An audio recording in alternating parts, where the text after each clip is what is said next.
Hello friend, नैतिक IAS academy के platform पे आप सभी का स्वागत है। राजनीतिक सिद्धांत में स्वतंत्रता संबंधी अवधारणा को हम लोग कई दिनों से पढ़ रहे हैं। स्वतंत्रता की नकारात्मक और सकारात्मक अवधारणा में जॉन स्टुअर्ट मिल, हैरोल्ड जे लास्की, टी.एच. ग्रीन को हम लोग पढ़ चुके हैं। आज सकारात्मक स्वतंत्रता की जो सकारात्मक अवधारणा है उस अवधारणा के संदर्भ में बोसांके को पढ़ेंगे और फिर पुनः नव उदारवादी नए विचारक आइजिया बर्लिन के विचार को हम लोग पढ़ेंगे। तो आइए हम लोग देखते हैं कि स्वतंत्रता के संदर्भ में बोसांके ने क्या कहा, जो इसकी स्वतंत्रता की सकारात्मक अवधारणा के संदर्भ में विचार है। तो इसको देखा जाए। बोसांके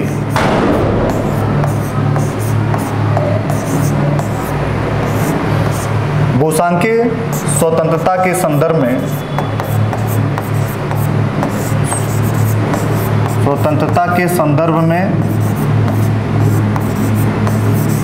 सकारात्मक स्वतंत्रता की बात करता है। सकारात्मक स्वतंत्रता की बात करता है। हमें पता है कि सकारात्मक स्वतंत्रता की जब भी बात आएगी तो यहाँ प्रतिबंध आवश्यक है।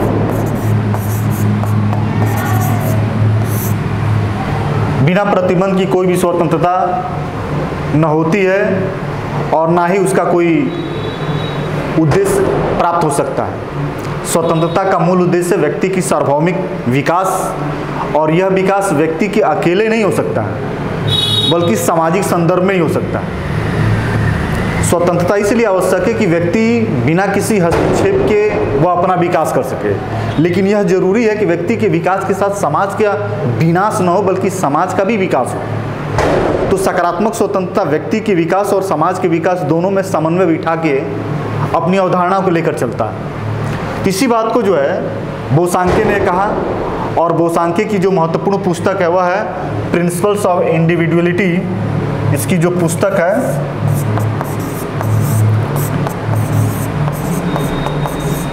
प्रिंसिपल ऑफ इंडिविजुअलिटी,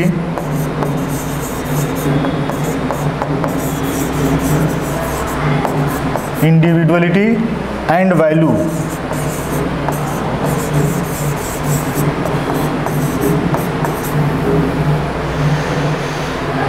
बोसांके ने अपनी जो विचार है वह इस पुस्तक principles of individuality and value जो 1912 में प्रकाशित हुआ था, इसी में इसने रखा।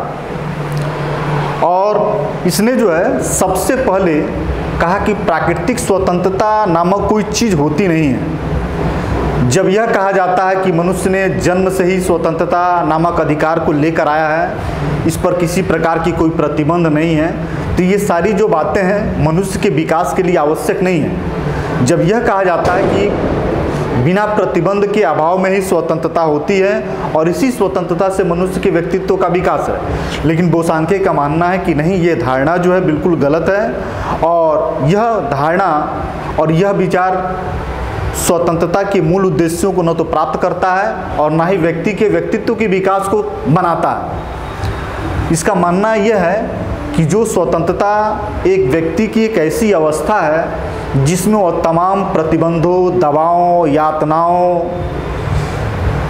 को सहन करते हुए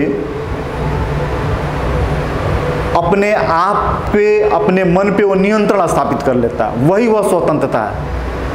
यहाँ जो स्वतंत्रता की बात करता है वह कहता है कोई ना कोई प्रतिबंध होनी चाहिए, और वह प्रतिबंध कैसा होना चाहिए? व्यक्ति की स्वतः की प्रतिबंध होना चाहिए। जो आत्मनियंत्रण है, आत्मनियंत्रण यही प्रतिबंध है।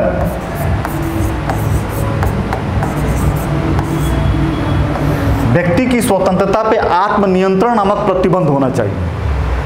राज्य के कानून और समाज की परंपराओं को तो बात छोड़ दीजिए, यदि व्यक्ति सही अर्थों में अपनी स्वतंत्रता का प्रयोग करता है तो उस पर आत्मिक नियंत्रण तो होता ही होता है। आत्मिक नियंत्रण करने का मतलब यह है कि इस पे जो है बोसांके पे हीगल का कांट का, रूसो का और ग्रीन का, इन चारों विचारकों का प्रभाव जो है बोसांके के विचारों पर पड़ा है। तो कांट नैतिक स्वतंत्रता की बात करता है। जो भी व्यक्ति नैतिकता की बात करेगा वह कहीं ना कहीं आत्मनियंत्रण की बात को स्वीकार करता है, कहीं ना कहीं वह बातों को सामाजिक संदर्भ में लेता है। राज्य के कानून को नहीं, बल्कि यह जो नैतिक होंगे वो मनुष्य को विवेकशील मानते होंगे, और विवेकशील व्यक्ति ही सही मायने में अपनी स्वतंत्रता का इस्तेमाल अपने व्यक्तित्व के विकास में करता है। जो व्यक्ति विवेकशील नहीं है, जो व्यक्ति नैतिक नहीं है, उसके लिए स्वतंत्रता का कोई मायने नहीं है। वह व्यक्ति कहीं ना कहीं किसी दूसरे की बातों को मानने वाला है, दूसरे के नज़रों से देखने वाला है, दूसरे के इशारों पे चलने वाला है। वह व्यक्ति कहीं ना कहीं प्रतिबंध की बात को पूरी तरीके से स्वीकार करेगा। जो नैतिक होगा वो विवेकशील होगा, वह हमेशा अपने विवेक के अनुसार काम करने की बात को प्रेरित करेगा और प्रतिबंधों को कम से कम वह मानने की बात करेगा। यदि वह प्रतिबंध मानता है तो आत्मिक नियंत्रण की बात को स्वीकार करता है। तो इस अवस्था में जो बोसांके है वह इस प्रतिबंध को आत्मिक नियंत्रण के रूप में स्वीकार करता है। इसीलिए यह कहता है, एक बहुत अच्छी बात इसने कहा बोसांके, एक व्यक्ति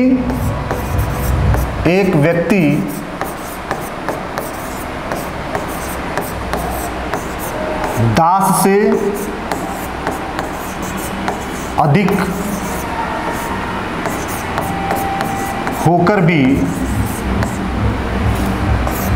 एक स्वतंत्र नागरिक नहीं है, एक स्वतंत्र नागरिक नहीं हो सकता है।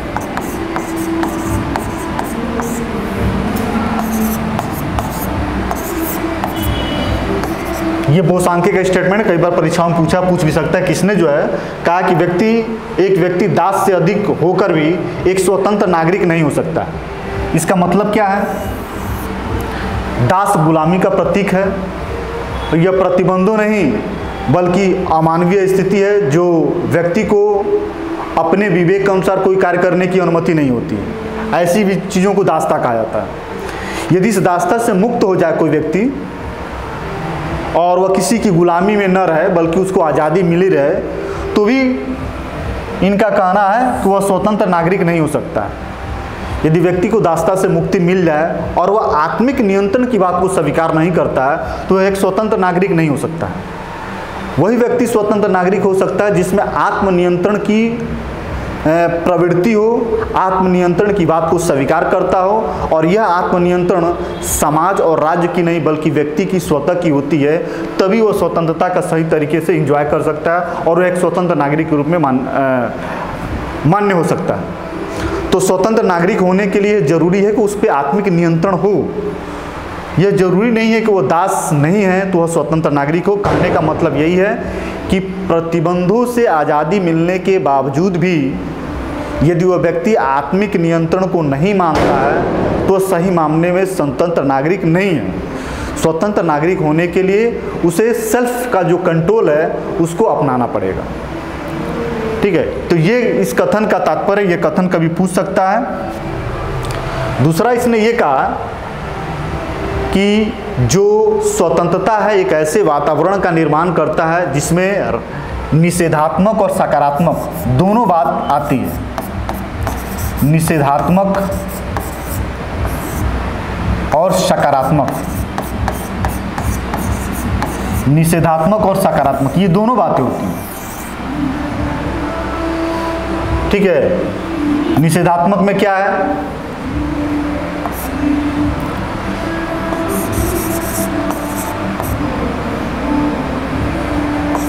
कुछ प्रतिबंधों से मुक्ति, और सकारात्मक में क्या है? कुछ कार्य करने की छूट, कुछ कार्य करने की छूट,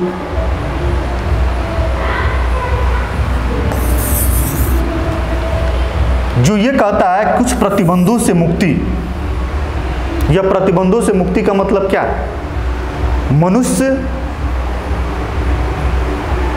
अपनी स्वतंत्रता का इस्तेमाल अपने व्यक्तित्व के विकास में तभी कर सकता है जब वह निम्नतम स्थिति के निम्नतम जो हीनतम स्थिति होती है, जो मानसिक मन के अंदर हीनतम या संकुचित जो अवस्था होती है, उससे मुक्ति प्राप्त करना। यदि उससे वह मुक्ति प्राप्त करता है तो प्रतिबंधों से मुक्त है। निम्नतम स्थिति से, हीनतम स्थिति से, संकुचित मानसिकता से, संकीर्ण मानसिकता से जब ऊपर उठता है, वही प्रतिबंधों के अभाव के संदर्भ में इसको ये मानता है। तो यहाँ निषेधात्मक भी होनी चाहिए, लेकिन कुछ कार्य करने की आज़ादी एक विवेकशील प्राणी जो होता है उसे अपने कार्यों में बिना किसी हस्तक्षेप के कार्य को वह सही परिणाम तक पहुंचा सकता है, और एक विवेकशील प्राणी कभी भी किसी भी हस्तक्षेप को स्वीकार नहीं करता है। साथ ही साथ वह विवेकशील प्राणी इस बात का ध्यान भी रखता है कि हमारे इस कार्य से किसी दूसरे व्यक्ति की स्वतंत्रता में और उसकी कार्यों में हस्तक्षेप और किसी प्रकार का कोई रोक टोक न बढ़े। तो ये धारणा रहा कि निम्नतम स्थिति से उच्चतम होना, आत्मनियंत्रण की बात को स्वीकार करना, यही मूल अर्थ में क्या है? स्वतंत्रता है। दूसरी बात, एक और बात इसने बताया कि यहाँ स्वतंत्रता का मतलब आत्मिक संतुष्टि से, जो अपने आप इच्छा व्यक्त करती है, ऐसी स्वतंत्रता की शक्ति जो अपने आप इच्छा की व्यक्त करती हो, वही मूल मायने में स्वतंत्रता है। इंद्रिय जन्य शक्ति, जैसे हमने आंखों से जो देखा और आंखों से सब कुछ ठीक ठाक दिखने वाले चीज़ से हमको स्वतंत्रता की प्राप्ति नहीं हो सकती है जब तक हमको आंतरिक भाव, अंदर से ये इच्छा व्यक्त नहीं होती है कि हमें इस कार्य को करना चाहिए। यह इच्छा ही उसे स्वतंत्रता प्रदान कराती है। इंद्रिय जन्य सुख की प्राप्ति स्वतंत्रता नहीं है, बल्कि आत्मिक सुख या अंदर से निकली हुई इच्छा की प्राप्ति की करने की जो कार्य होती है, वही मूल अर्थ में स्वतंत्रता है।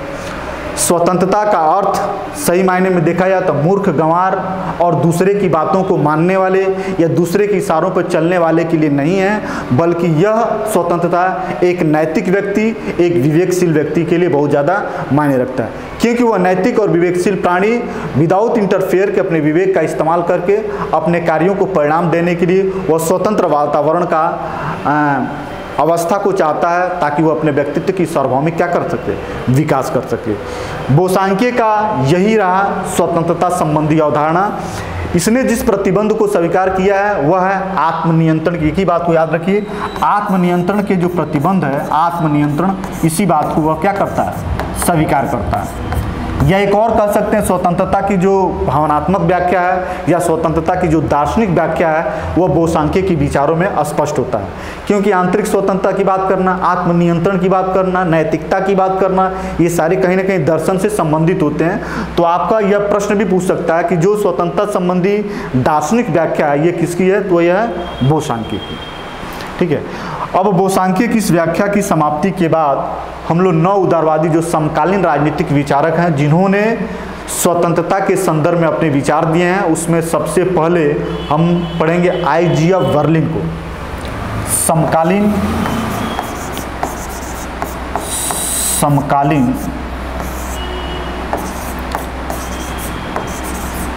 राजनीतिक विचारक, समकालीन राजनीतिक विचारक वह Isaiah Berlin. Isaiah Berlin. Isaiah Berlin अपनी पुस्तक 4 एसेज ऑन लिबर्टी,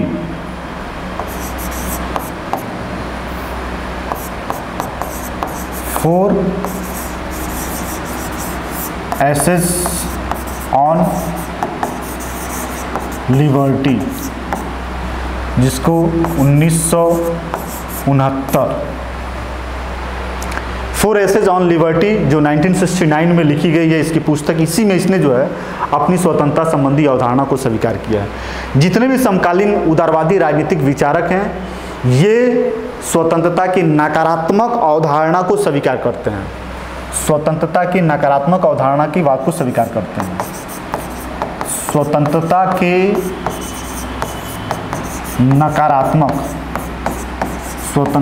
नकारात्मक अवधारणा।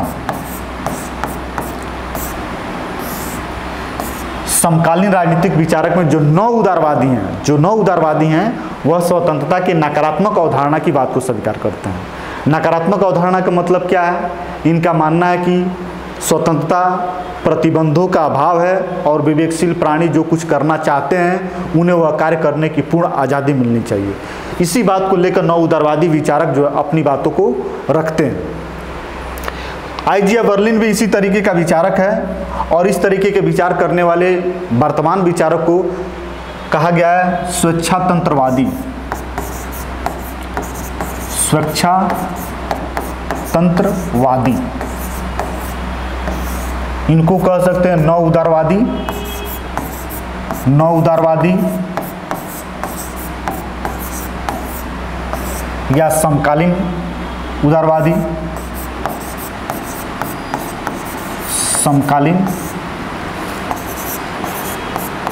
उदारवादी। जितने समकालीन उदारवादी हैं जो स्वतंत्रता की नकारात्मक अवधारणा की बात को स्वीकार करते हैं उसे स्वेच्छातंत्रवादी कहा गया। स्वेच्छातंत्र, बहुत बड़ी आज़ादी की ये समर्थक है। ये जो आइजिया बर्लिन है स्वतंत्रता का तात्पर्य यह समझते हैं कि विवेकशील प्राणी जो अपने विवेक से अपनी इच्छा के अनुसार जिन कार्यों को करना चाहते हैं उस कार्य के चयन करने की पूर्ण आज़ादी मिलनी चाहिए। कोई विवेकशील प्राणी जो अपनी इच्छा से कार्य करना चाहते हैं उस कार्य को करने की पूर्ण आज़ादी उन्हें मिलना चाहिए। यही है स्वतंत्रता का अर्थ। और इनका कहना है कि जो राज्य है वह नकारात्मक स्वतंत्रता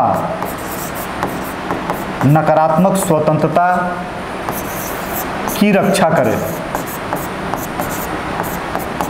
सकारात्मक स्वतंत्रता की रक्षा नहीं करे। सकारात्मक स्वतंत्रता की रक्षा नहीं करे। राज्य जो है नकारात्मक स्वतंत्रता की रक्षा करेगा, सकारात्मक स्वतंत्रता की रक्षा नहीं करेगा। ये राज्य का दायित्व नहीं। आइजिया बर्लिन के अनुसार फॉर एसेज ऑन लिबर्टी 1969 में जो लिखा उसने यही लिखा।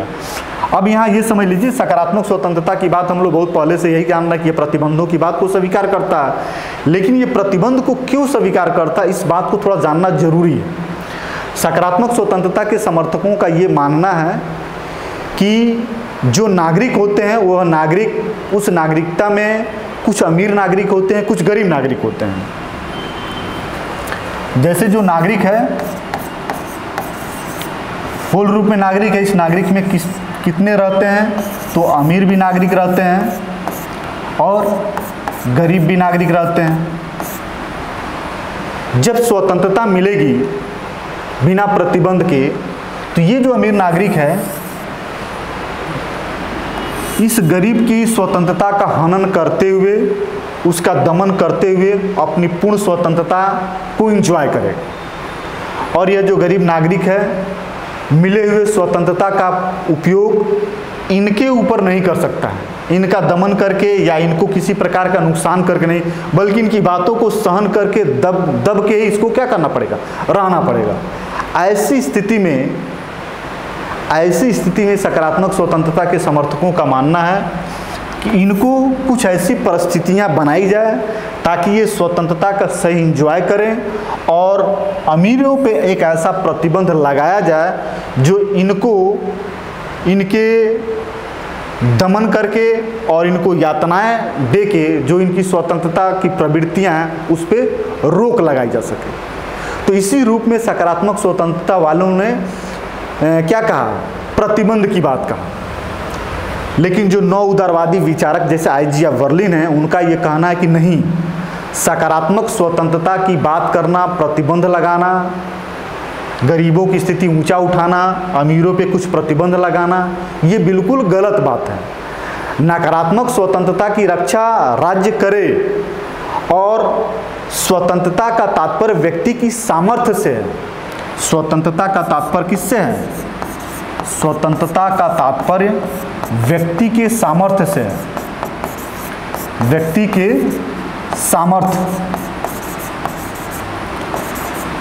सामर्थ्य या क्षमता, व्यक्ति के सामर्थ्य या क्षमता से। इनका यह कहना है, इन्होंने सकारात्मक अवधारणा को आलोचना करना है। और इन्होंने कहा कि मान लीजिए कोई व्यक्ति है और उसे आज़ादी मिली हुई है, लेकिन वह एरोप्लेन पे टहल नहीं सकता, एरोप्लेन पे बैठ के घूम नहीं सकता है, 5 स्टार होटलों में बैठ के भोजन नहीं कर सकता है, बड़े बड़े मेडिकल स्टोर से जाकर दवाइयाँ नहीं खरीद सकता है, न्यायालयों में बहुत पैसे खर्च करके न्याय की प्राप्ति नहीं कर सकता है, तो वह व्यक्ति इस बात का दावा नहीं कर सकता है कि उसे आज़ादी और स्वतंत्रता नहीं मिली है, बल्कि यह न करना उसकी क्षमता और उसकी साधन के अभाव के कारण, और इसको आज़ादी और ना आज़ादी के रूप में नहीं देखा जाना चाहिए। ठीक है, यदि व्यक्ति असमर्थ है और अपनी असमर्थता के कारण बहुत चीज़ उसको प्राप्ति नहीं कर पाता है, तो उसे यह बात नहीं मानना चाहिए कि वो आज़ाद नहीं है। ठीक है, और इसीलिए उन्होंने कहा कि सकारात्मक स्वतंत्रता वाले जो प्रतिबंध की बात करते हैं, इससे व्यक्ति के संपूर्ण व्यक्तित्व का विकास ही नहीं होगा। इसका मतलब यह होता है कि वो व्यक्ति के सामर्थ्य को और व्यक्ति की क्षमता को पहचान नहीं रहे। स्वतंत्रता व्यक्ति की क्षमता और सामर्थ्य पर भी निर्भर करती है।